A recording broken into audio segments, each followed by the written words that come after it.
Following their absence from the competition in 2021, the Nigerian under-20 team is preparing for the AFCON competition. 10 players have been sent home by Flying Eagles coach Ladan Bosso because of inconsistencies in age and forged paperwork. In contrast to the Nigerian League One and the Nigerian Professional Football League (NPFL), the majority of the players on the list are from academies (NLO). In response to the query of why NPFL players failed to dominate the squad, it was revealed that the bulk of the Premier League's players were discovered to be over age, and some had problems with their paperwork. 6 of the players with dual passports and varied ages were also dismissed.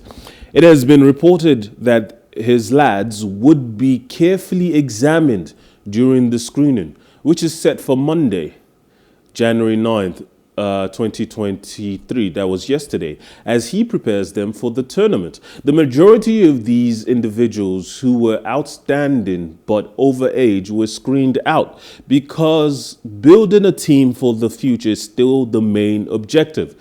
The event, which is slated to take place from February 19th to March 11th, 2023, will be held in Egypt. Now, I have with me this morning Gbenga Gboyega to discuss why this continues to be such an issue. Good morning, Gbenga. Yeah, good morning. Can you hear me? Yes, I can hear you fine. Thank you for joining us.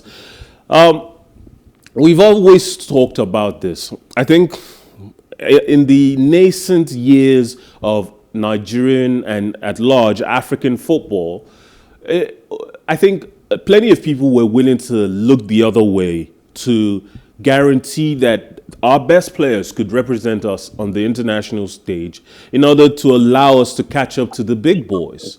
But it's been years. The structures have been in place for so many decades now that by now the idea of players having to forge their age, because for some of them, it feels like a necessity. I will play devil's advocate and admit that. It feels like the opportunities to start development as a professional footballer doesn't come to Nigerians and Africans at large as easily as it does Europeans. And as such, players who may claim to be 17 on their birth certificate are actually maybe 23, 24, and by the time they are supposed to be 30, or obviously prime age differs for certain positions. But let's say, for example, a defender starts to enter prime years from 27, and they claim to be 27, and you're expecting that with years of experience, with peak physical conditioning, this Nigerian, this African player is at the point where he should be playing his best football. But in actuality, he's already 35. So he's actually slower than his supposed mates. How much longer are we going to have to deal with this issue? If there's any problem the Nigerian people or the Nigerian society faces holistically away from sport or football is down to data, right? We find it difficult to get data, records, database, all this information, history. We find it difficult to get it right. It was some time ago, I think last year, I was having a discussion with Ladan there, and I was like, if you check for our Super Eagles players, go back in time to their history, people that frustrate. You hear somebody in the club in 1972, he won a cup with that same club in 1971. But he joined the club in 1972. How did he win a trophy in 1971 with that same club? So we've had a problem with statistics. We've had a problem with data right from time. That's the basic challenge with the average Nigerian society. But relating it to this age issue, relating it to the MRI scan, I think it's more better than we think. It's not just about falsifying age. It's also about the body growth. The way the MRI scan works, there is level 1, 2, 3, 4, 5. So you could do your first test and maybe probably be on level 2 or 3, and within the space of time that you spend in camp, you could grow some tissue, you could eat better, find some balanced diet, and there will be little body changes. It doesn't mean your age was 45, but it means that the MRI scan picks something that is beyond the age you are in at that moment. So most people that lose, or most people that fail the MRI scan, it may not be because they were 5 age. It could be because of their body structure change between a few periods. The case in point, the Cameroonian under 20 national team, some people passed the test initially, but they failed 2-3 weeks after. What was the difference? They didn't change their age in 2-3 weeks, right? So generally, I feel like before players are chosen, before the selection process, there should be a fixed and a strict background check that could try to, put some basis to the whole problem we're having about MRI scan. I was going to reference the under 17 Cameroonian situation, but thank you for bringing that up. It suggests to us now that the MRI scans isn't perfect. It doesn't go far enough to alleviate our concerns about screening out the players that aren't fit to be still playing at certain age groups. Obviously, there are DNA sequencing tests that exist now, but those take a little longer.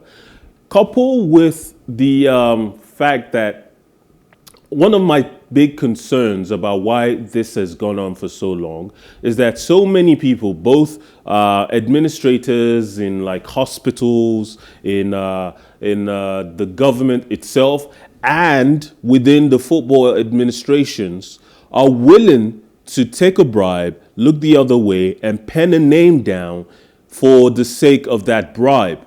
I would say that perhaps one of the things that needs to be imposed on this screening process is the possibility, the liability of being convicted for fraud.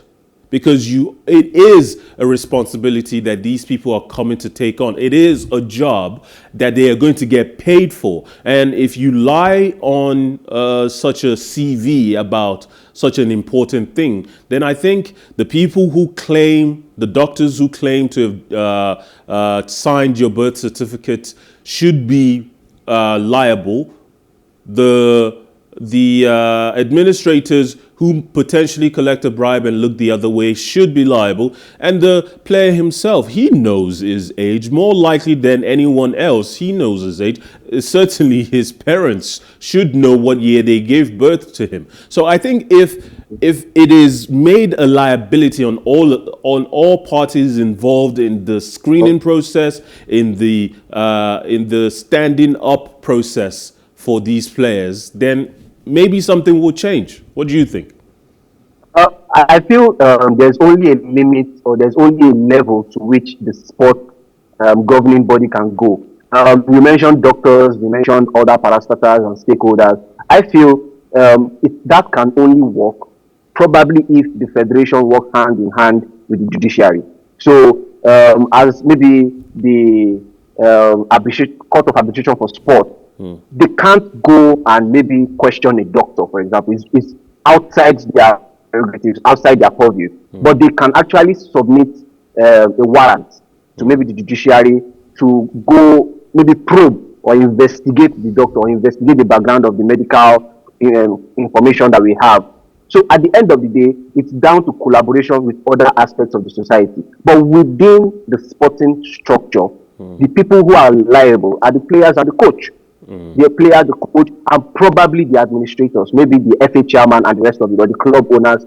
But in this case, it's international football. It's down to the coach and what have you. So there's only a level they can go if they can work hand in hand with the federal government or the judiciary aspect of government. Probably. But within sport, there's only a limit to who they can hold responsible. And I feel like you just said it. The MRI scan isn't totally perfect.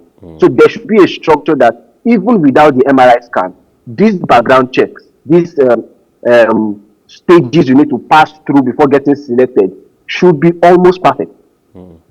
Well, I understand that if they were to impose a DNA test as part of the process, it would be incredibly expensive. Hopefully, technology will improve to the point where we can figure these things out going forward.